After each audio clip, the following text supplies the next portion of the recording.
It's not.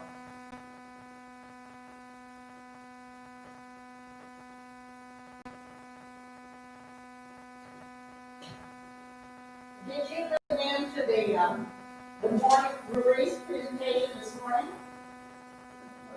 Did you listen to Marie's presentation this morning?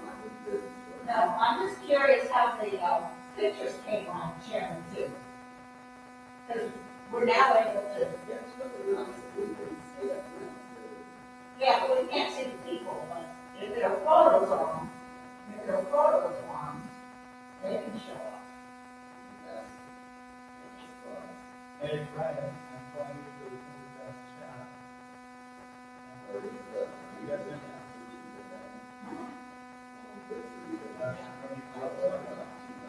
I know I'm not listening. We don't always know who it's going to be. I was here for Pauline. It may not be if he was coming through.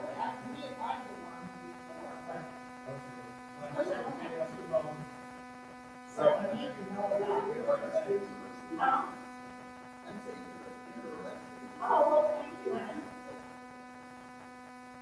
Yeah, well, I'm just sorry I missed yours. Did I go do? I don't do them tomorrow.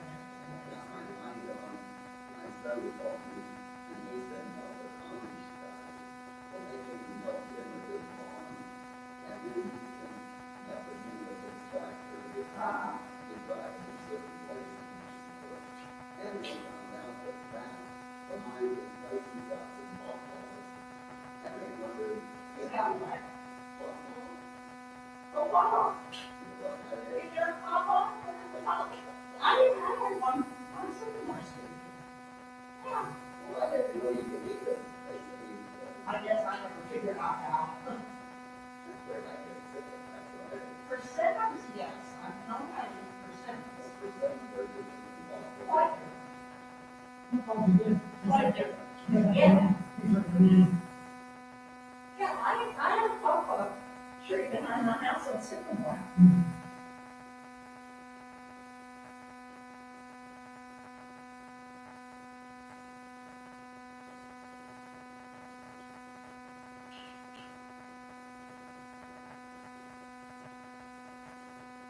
And I think we go ahead and sit down.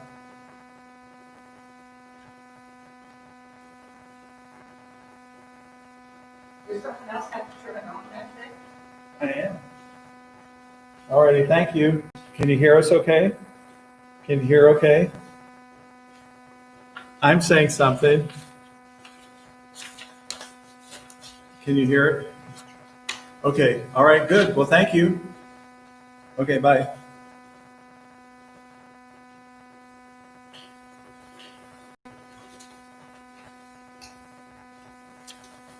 Well, here we are. Good afternoon. There's a couple people in the chapel for our Timbercrest chat today. And our guest, the guest on Timbercrest chat is Jan Rhoades, and we'll share her topic and a little bit about Jan in just a moment. But before we start, just a couple of announcements. That tomorrow, some people have asked, we were unable to have the brown bag lunches in the courtyard most of the month of September because of the restrictions that were put on us. So tomorrow at noon, we will have music, and you can bring your lunch into the courtyard and listen to music, enjoy a little fellowship together.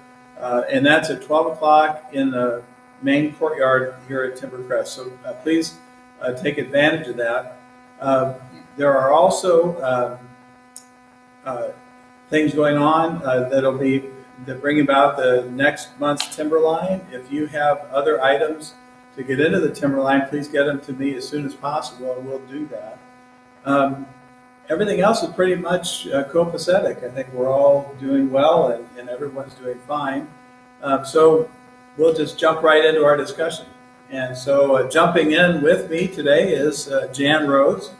And Jan is a good friend since you moved to Timbercrest, and that's a good thing. 6 years. 6 years, good for you. Wow. time flies, doesn't it? And well, just to get us started, tell a little bit about yourself. Where are you from? And I know you have a Manchester University connection, so just tell a little bit about that. Yeah, I grew up in the Church of the Brethren. My parents were missionaries in Ecuador, so I was born there. That's where I got started. Lived in North Manchester when we were on furloughs because my grandparents, Frank's grandparents, were here. I went to Manchester College, and then I went to graduate school in social work and worked a number of years in social work practice, and then came to Manchester to direct the social work program and teach social work here. Good. And I left there in 2003 and worked in mental health in Indianapolis before I moved to Timbercrest. Wow, very nice. And 6 years at Timbercrest, what's been a highlight for you? Oh, Or I should ask, has there been a highlight? That's the better question. yeah, I have to say it's been ups and downs. It was really hard for me when I came here, and I've made friends. The COVID has been stressful for all of us, but Sundays I take a picnic out under a tree and have lunch with a group of friends, and we sit 6 feet apart, wear our masks when we're not eating, and have a great visit. I guess that would be a highlight That's for me. good. That's that's making a silk purse, as they say, out of a sow's ear. Yes. That's Yes. good. So today's topic has to do with. I like the way it was put in the Seniors for Peace meeting this morning, as far as reparations. Was it for justice? Reparations and justice, but viewing reparations as in the context of a social justice and a peace issue. Yes. And my first question, we talked about this when we first talked about doing this. I think a lot of people may need to have a clarification of what is meant by reparations. Yeah. What is that? Yeah. I just want to back up because in the timber line, you said reparations for peace. And as you say, Marie termed it a little differently this morning. Right. Reparations are for justice. We strive for peace, but we cannot have peace without justice. Mhm. So that's what it's about. Just to define the issue or the question of reparations, which is a question that's been asked in our nation for many years, and has been addressed at some times and other times let go way too long. As far as what does reparations mean, it refers to an acknowledgement to begin with, an apology, and some form of compensatory payment for 400 years of abuse to the descendants of enslaved Africans in the U.S. The entire Southern economy was built on the backs, the lives of Black men, women, and children. And reparations, then, I like the context you put that in as a matter of not just compensation, but the apology and the recognition that something Yes. has been done wrong. Yeah. Where would that come from? Is that something that descendants of former slave owners would make that apology, or is that a government thing? Or it seems like the country's so divided. I can't think of one single source where that should come from. Exactly.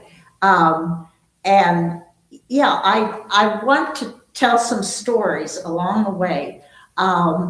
And yeah, the question is, are we talking about individually? Are we talking about government? Largely at this point, we're saying our society and our government need to acknowledge, apologize, and make some kind of compensation. But I want to share with you a letter that was written by a man after his emancipation. And I'm going to read it because his words are beautiful. Sure. In 1925, at the approximate age of 8, Jordan Anderson was sold into slavery and would live as a servant to the Anderson family for 39 years.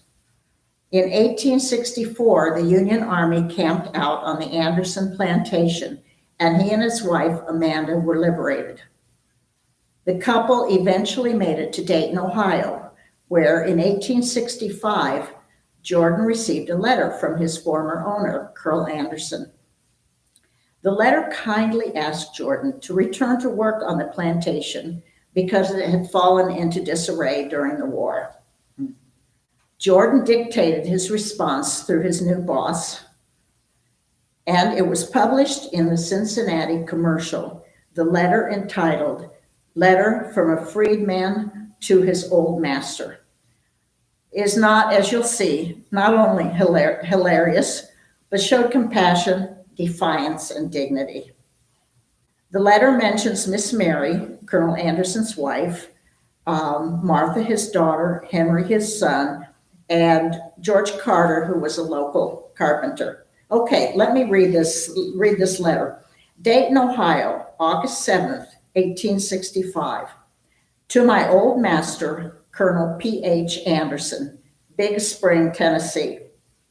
Sir, I got your letter and was glad to find that you had not forgotten Jordan, and that you wanted me to come back and live with you again, promising to do better for me than anybody else can.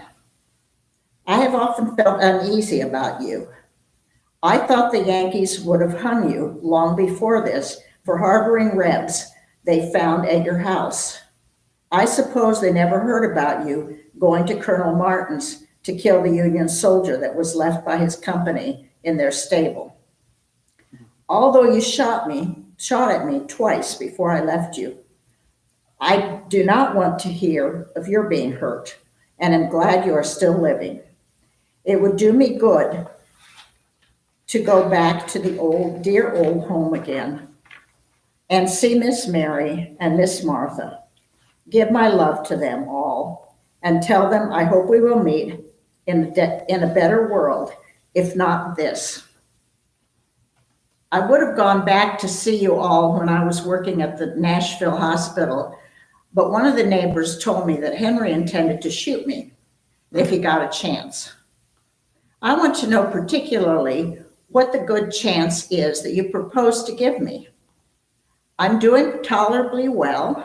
I get $25 a month with victuals and clothing.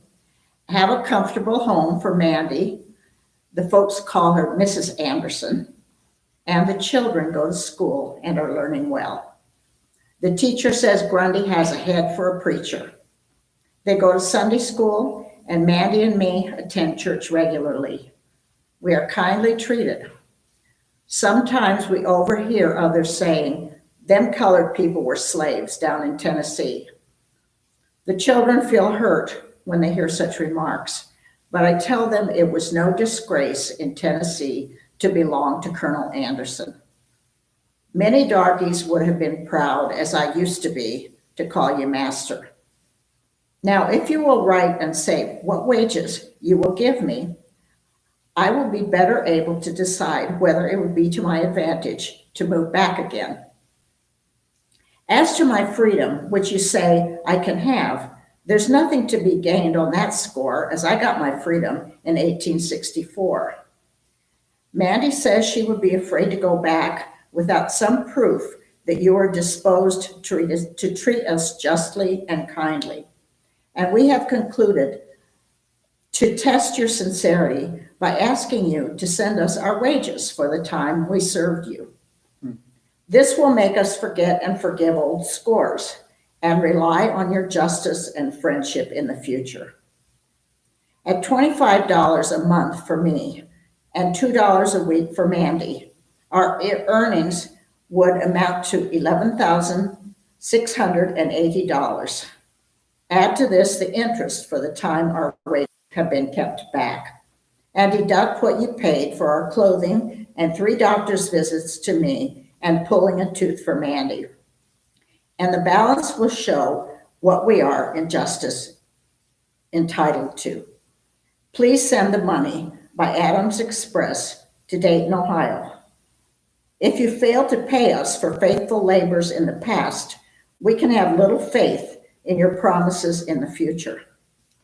We trust the good Maker has opened your eyes to the wrongs which you and your fathers have done to me and my fathers in making us toil for you for generations without recompense. Here I draw my wages every Saturday night, but in Tennessee there was never a payday for the Negroes or for the horses or cows.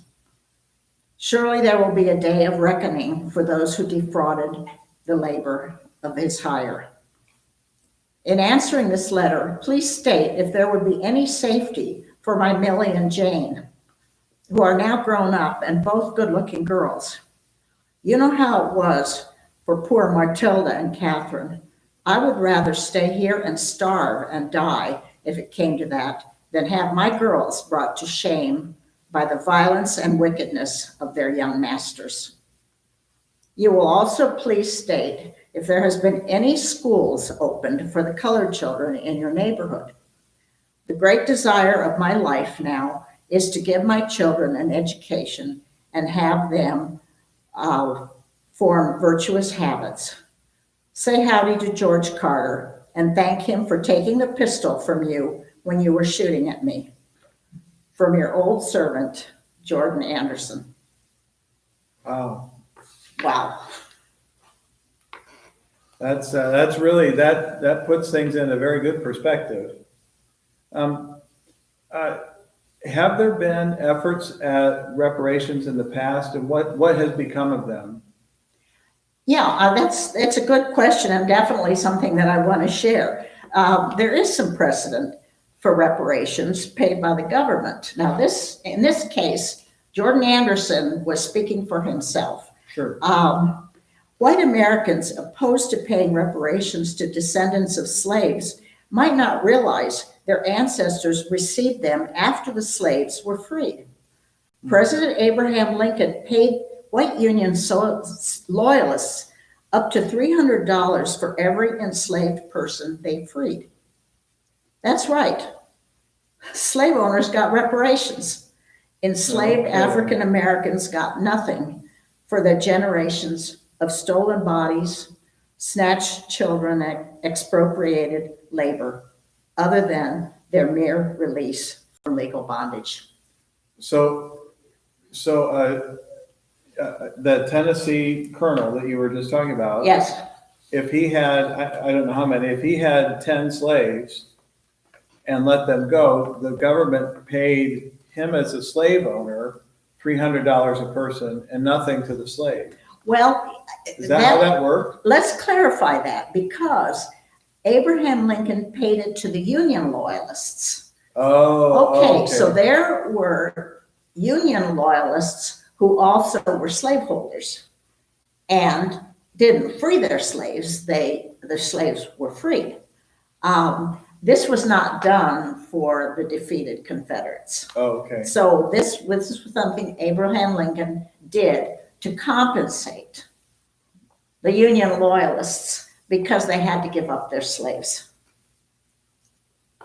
That's unbelievable. That's too bad. Yeah. That's how would reparations come about? Would it have to be an action of Congress? Would it have to be leadership brought by the president? Is this something that would come from, from the grassroots up? How would that work? Those are really good questions, Brian, and I want to put them back a little way and talk about a couple of other precedents. And these are situations where the government compensated. The first one came from the Japanese in internment camps. During World War II, 120,000 Japanese Americans were held in 10 internment camps behind barbed wire fences with 10,000 persons in 1 square mile in military barracks, mess halls and latrines, their only fault being that they had the wrong last names and the wrong faces. It was not until 1976. This happened during World War II. Right. 1976, President Gerald Ford rescinded President Roosevelt's infamous executive order of 1942. A United States Congress Commission in 1983 concluded that the detentions were a result of racial prejudice, war hysteria, and failure of political leadership. 5 years later, the US government formally apologized and paid $20,000 in reparations to each victim, which is really a small compensation for the personal suffering, the humiliation, the business loss, the loss of their homes, and the loss of personal property. And that was within 30 years, 35 years of the end of the war. Yes, yes. And it's still an open account Yeah. when it comes to former slaves. That's Detainees, yeah. That's amazing. Yeah, I always, the word that always comes to me when we're talking about justice, Dr. Martin Luther King said, justice delayed is justice denied. Exactly. Now, to come up with $20,000 after that humiliation, they could not go back to their businesses and their homes. Other people had already appropriated their businesses and their homes. Mm-hmm. That was justice denied, delayed and denied. Okay, so we've talked about Japanese Americans because it is important. Right. Because that is a precedent, and probably the first. The justice for them came very slowly, as we said, and so has it for African Americans. In 1921, in Tulsa, there was a race massacre when mobs of white residents, many of them deputized and given weapons by city officials, attacked Black residents and businesses. It's been called the single worst incident of racial violence in American history. The attack destroyed more than 35 square blocks of the district. At that time, the wealthiest Black community in the United States, which was referred to as the Black Wall Street. Mm-hmm. More than 800 residents were admitted to hospitals, and approximately 75 to 100 died. And then on top of that, 6,000 Black residents were detained in large jails, many of them for several days. About 10,000 Black people were left homeless, and the property damage amounted to about $2 million, which today would translate into $32 million. Not until 1996, again, justice delayed is justice denied. 1996, 75 years after the massacre, the state passed legislation to establish some scholarships for descendants, encourage economic development, and develop a memorial park to the massacre victims in Tulsa.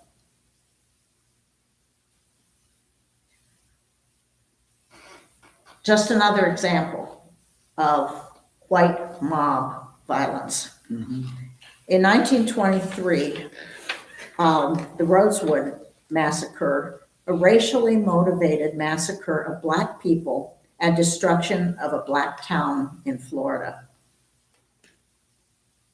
Survivors, at least 6 Black people and 2 white people were killed, though eyewitness accounts suggest 27 to 150 deaths.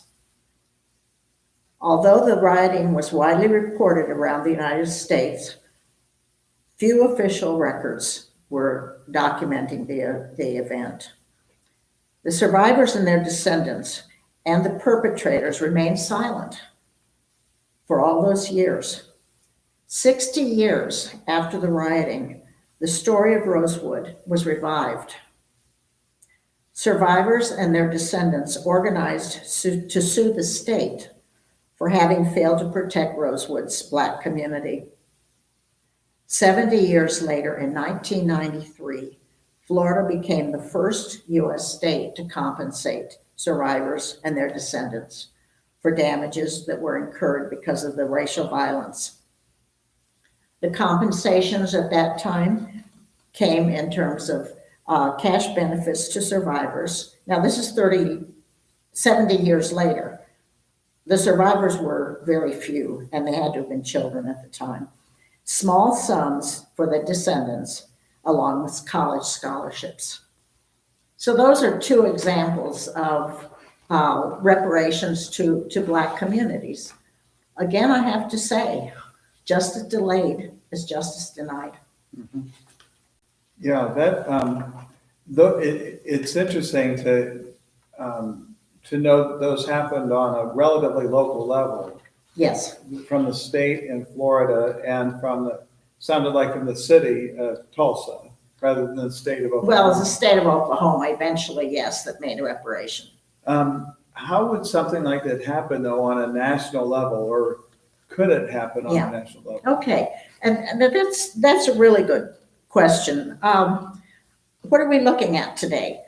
First of all, let's talk about what the situation is for African Americans. The racial income gap, the wealth of a typical Black family today is 1/10 of that of a white family, which is actually about the same as it was in 1968. That is how little progress has been made. And now, of course, with COVID, we're looking at the tremendous inequalities in terms of the deaths of people of color. We're looking at trying to understand that. Crowded housing, poor health care, history of poor health care, so that people are particularly susceptible to a virus and to death from that virus. Food areas in communities where they can't get nutritious food. Those are some of the things that we're looking at in terms of the higher numbers of COVID deaths.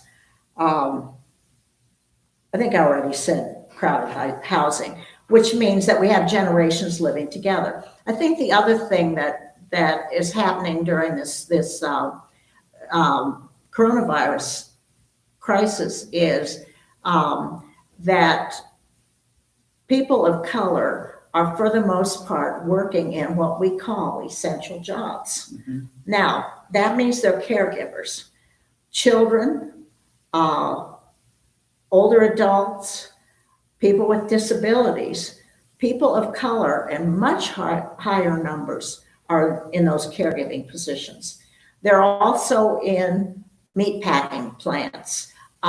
These have been considered essential, and people of color are more in those kinds of positions, not able to work from home as many others are. So that's what we're looking at today. So there have been a number of proposals. What could we do today? And I think what we're talking about is, as a nation and as a society. After World War II, Europe was devastated. And the United States started what they called the Marshall Plan. It was an American initiative, which passed in 1948, to give aid to Western Europe. The U.S. transferred $12 million, which today would be $129 million, in economic recovery programs to Western Europe after World War II. Again, another precedent. But the suggestion is that we as a nation might make that kind of an investment in the infrastructure, housing, health care to Black communities, businesses, guarantee full employment. Education has been a big issue. Even though we have today integrated education, it is very clear that students from kindergarten through high school in many Black communities do not have an equal education. Another place where that money could go is to college, to college scholarships for African American students. But I think one of the important things is, with the Marshall Plan, I believe the money went to each country and they decided how they were going to rebuild.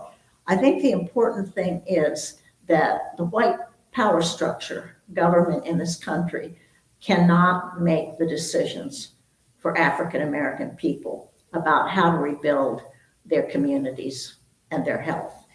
There have to be African American people who have major role in the decision making for those things.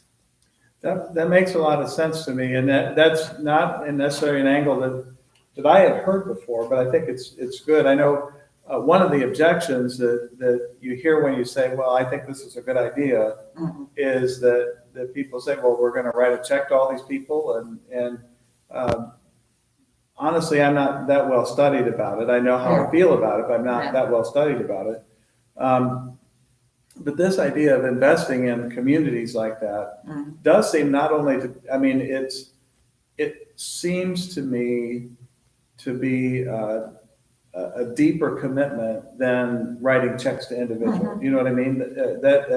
You're I like that a lot. As I said, I'm not as well read about this as I ought to be. Other than like I said, I know where my sympathies lie. But that's really a good approach to it, I think. Yeah, and I think your statement that a lot of people think about it as checks to individuals, and then how are they going to spend them? That becomes one of the ways that people discount the whole idea of reparations. That's right. Just to say, that's not going to make a difference. The destruction of those communities and the fact that progress has not been made at a rate, in many ways, since 1968, that the progress has not been made economically and in healthcare and all these other ways of living, that is what needs to be compensated. But we go back to the first definition of reparations, and that is, first of all, to acknowledge. Second, to apologize. And then to develop a plan for compensation. Are there organizations that are leading the way on this issue? Are there groups that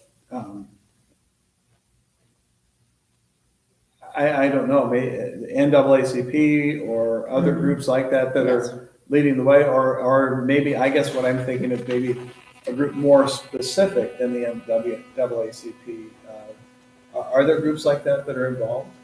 There are a lot of strong organizations in the African community that are national organizations that have clear agenda for what is needed in this nation to respond to the inequities.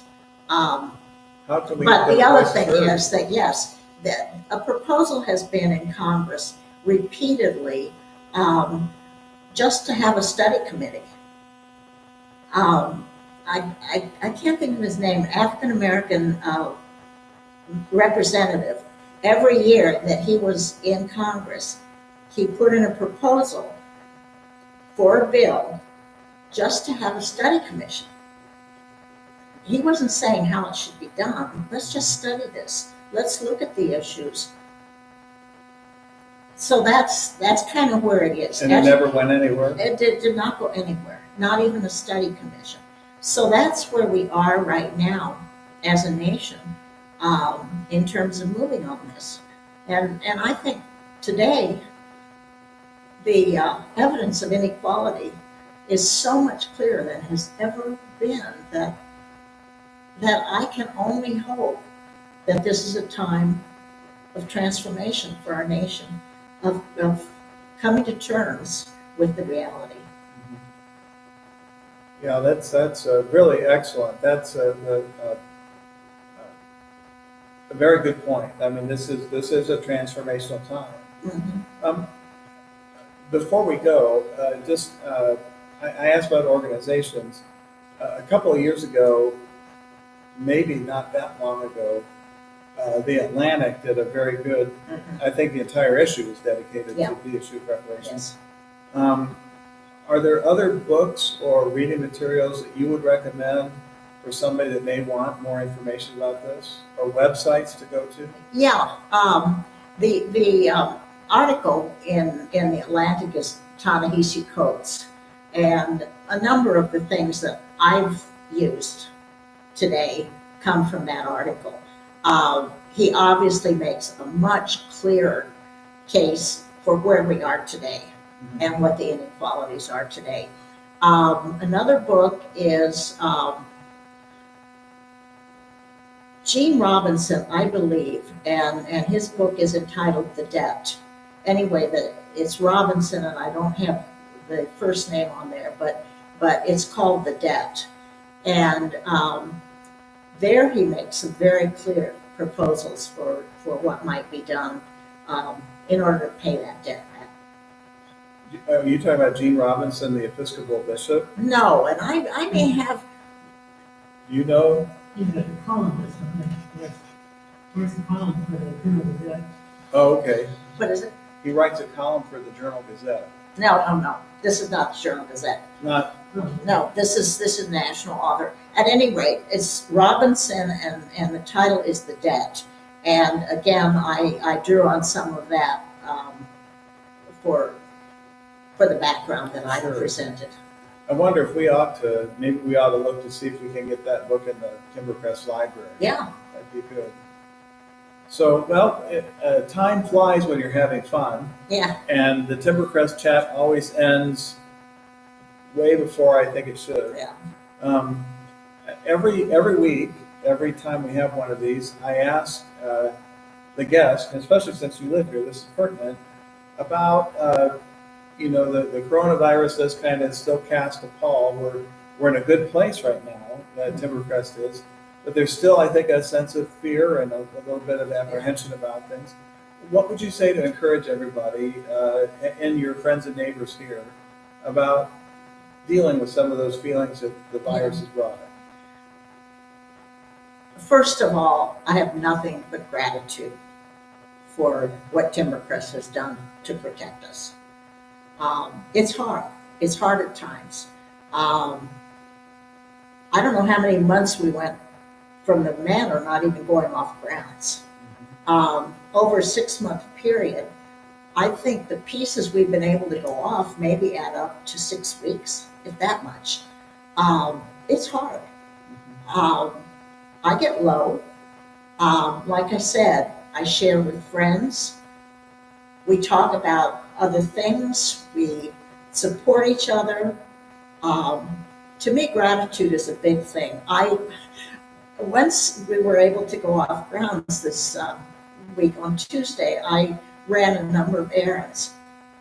And I can't tell you, I think 5 places where I went, you can see I ran a lot of errands, but 5 places I went, I said thank you. I said thank you at the BMV for the way they're protecting us. Now, it's a state agency, they have to do that. I said thank you in a grocery store. Somebody was really patient helping me find something that I couldn't find. I said thank you. Gratitude, to me, is one of the ways that I raise my spirits, and I believe I help other people to live through this process. I agree. That's what a great way to end this. Thank you very much, Jan. I have gratitude for you. Your talk today, this kind of ends our last official program of Peace Week. And Peace Week has been a little different this year because of the restrictions and the uncertainties about what we can do or that. But I always like Peace Week. I always like the fact that brings to the front burner an issue that's very important. And I was going to say, for Timbercrest and for people of like mind on the issue, I think it's important to bring it to the front burner for everybody. We need to consider ways of treating one another better, to find peace and justice and the things that you were sharing about, and the things that others have shared this week. Our guest on the Timbercrest chat next Tuesday is it's guests, I guess. It'd be Joe and Dorothy Frye Mason.